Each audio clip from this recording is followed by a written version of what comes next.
Oh man, it's too funny. The morning after Faye's birthday, Canary Wharf, 43 floors up in a glass tower, Jack wakes up, and at some point between 5 and 6 o'clock in the morning, he leaves the flat in sliders.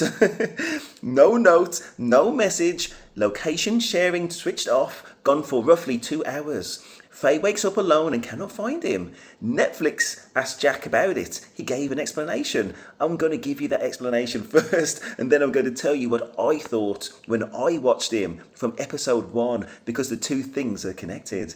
So Jack's own words. Jack told Netflix, quote, "At this point I started panicking and stressing about meeting Faye's parents properly and being back on camera again. I felt like the walls were closing in on me. I needed to get out, disconnect, and just have some time by myself."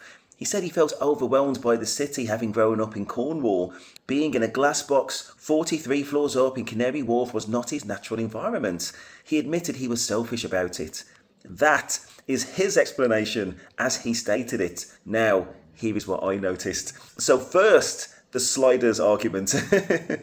Let me start with the sliders because this is the detail that caught my attention first. Sliders are an indoor shoe. You wear it in the house, and you do not wear it outdoors for the most part anyway. Not for a random 2-hour walk in the city. Not at 5 a.m. in the morning, not on any pavement I have personally walked on. But to be fair, I'm not a sliders man myself, but I know the rules. If you're going to go out for a walk because the walls are closing in, you put your trainers on, you don't know when you're going to come back. You do not put on sliders and disappear for 2 hours unless you are going somewhere very close. Or you were going somewhere so specific that footwear was not the priority when you left. The sliders tell you one of two things. Either Jack walked very short distance from the flat, maybe within the development itself entirely, and the 2-hour gap needs explaining differently, or he went somewhere with the intentions of being indoors very quickly once he had left, because he knew where he was going before he left. A man going for a spontaneous anxiety walk puts on shoes.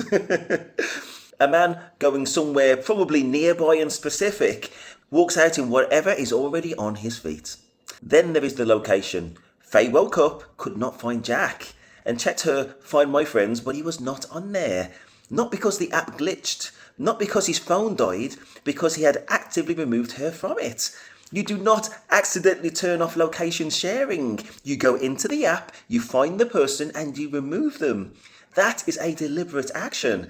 Jack acknowledged it happened. His response was essentially that he wanted to be off the grid, and that her questioning him showed a lack of trust. I want to be precise here because he is an adult and entitled to privacy. Not every man who turns off location sharing is hiding something, technically.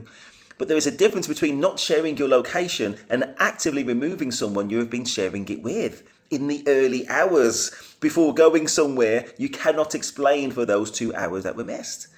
So next I'm going to go back to episode 1 because this is where my reading of Jack began. Episode 1 Jack was, and I'm choosing this word very carefully, elevated.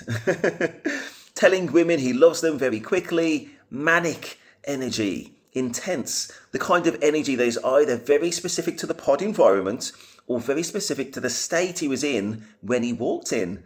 Episode 2, Jack was a completely different person, much more settled, consistent even, considerably more grounded. The Jack from episode 2 onwards was, in fairness, someone I could actually understand Faye connecting with. Episode 1 Jack, though, I could not work out at all. The gap between the two was large enough that I noticed it as unusual. So my conjecture, not a stated fact, my hypothesis. And I want to be very clear that this is conjecture, not reporting, not a claim of fact.